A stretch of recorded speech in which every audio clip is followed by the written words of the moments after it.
Nighttime. True nighttime. Today, I want to show you how to bring this to your world save. Let's get into it. Before I show you how to implement this mod into your save, I thought I'd go over a couple of examples showing you the difference between the original night in the game and using the nighttime in this mod, and just showcasing exactly how fantastic it is. It truly brings something magic and realistic to my world saves that I think I just had to share with you guys. The absolute best thing about this mod, in my opinion, is the fact that it has little to no taxing effect on your computer whatsoever. Okay, so what you're going to want to do is, firstly, you want to go to the mod manager and you want to get a mod called More Lighting Options by the Real Beef. So once you've got that, you want to start the game, and then we can get in and I can show you all the settings that you need to do to get this to work. Alrighty, so now for the sake of showing you how we're going to make all this work, there is quite a few settings that I like to tweak personally, but we're going to use this zone for now. This is going to be our test zone to show you the lighting differences between the day and the night, and with all the settings on and off. And we'll go through some of them to show you like what might work best for your computer and what might not so much. So just real quick, if you wanted to use this mod as it is intended to be used, if we go into the mods and we go down and select the mod itself,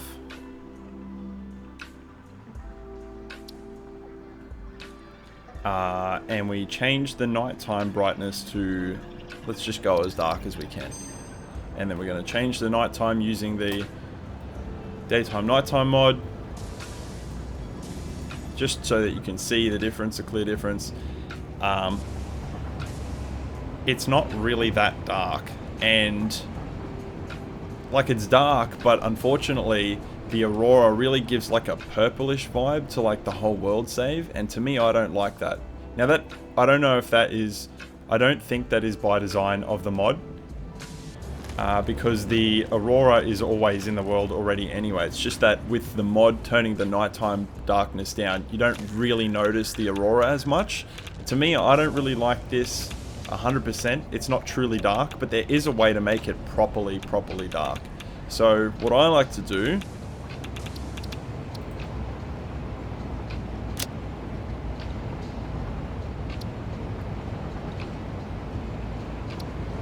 is we go back to the more lighting options and we just change this back. It doesn't really matter.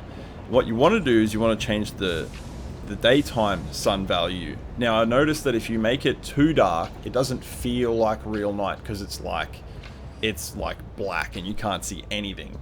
And normally when it's nighttime, even if the moon isn't out, it's sort of like, you know, when you're outside for a bit, you notice that there's still a little bit of like ambient light around, whether it be from the stars or whatever, or buildings and stuff, and you can obviously see around a little bit. So what we want to do is we want to try and capture that essence, right? So we're going to set it to 0.003 and we're going to hit enter. And nothing's going to actually change immediately because we need to change it to daytime.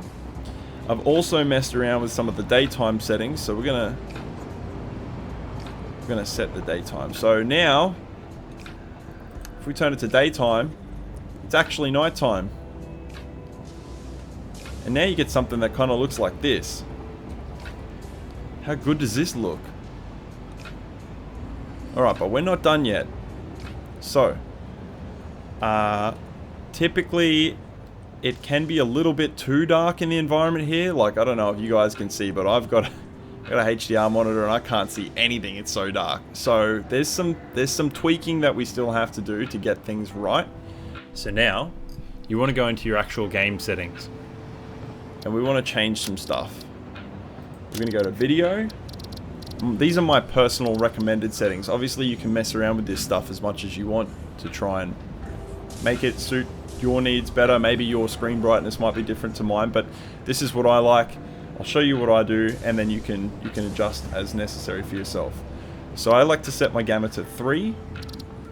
If you have a mid to low end computer, I would set my global illumination to medium.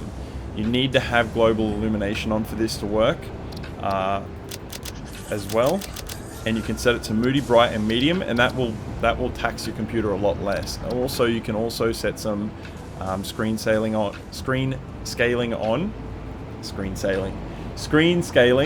as well, like with FSR or DLSS, to make it a little bit easier on your computer. But if you have a pretty decent computer, I mean, my personal recommendation is to have global illumination on high and to have it on dark.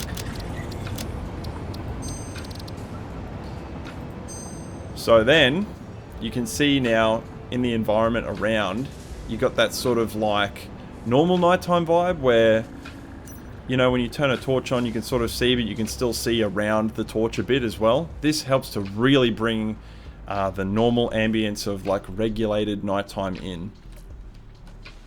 Now we go back to our original setup and it's looking better. It's looking a lot better. But unfortunately, we still have lots of light shafts around. So we're going to make the lighting look a lot more realistic now, and that will help improve the environment just that bit more. So I've set up this little dummy setup here for the lighting. We're gonna set the light intensity pretty low. I don't know why sometimes the light resets itself. Actually, we might go a little bit dimmer.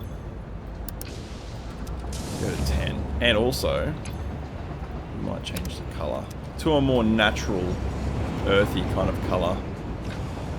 All right, we're looking better again, but we still have some things that we can change to make it even better. So now we're going to go through and we're going to do some console commands, and I'll pop them up on the screen for you, or they'll be in the description below, so that you can literally just copy and paste them into the game later on when you want to adjust these things for yourself. So the first thing we're going to do is we're going to hit the tilde key on the keyboard, which is the one just below the escape and above the tab button. And we're going to type in pool.light.lightshaft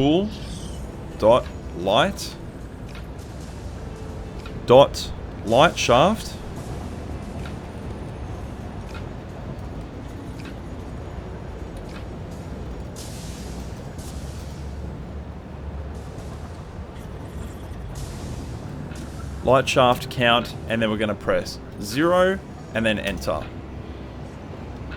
Now we're looking even better. This is starting to look like kind of a movie, to be honest. Now from here, more or less, you can decide for yourself if you want to leave it.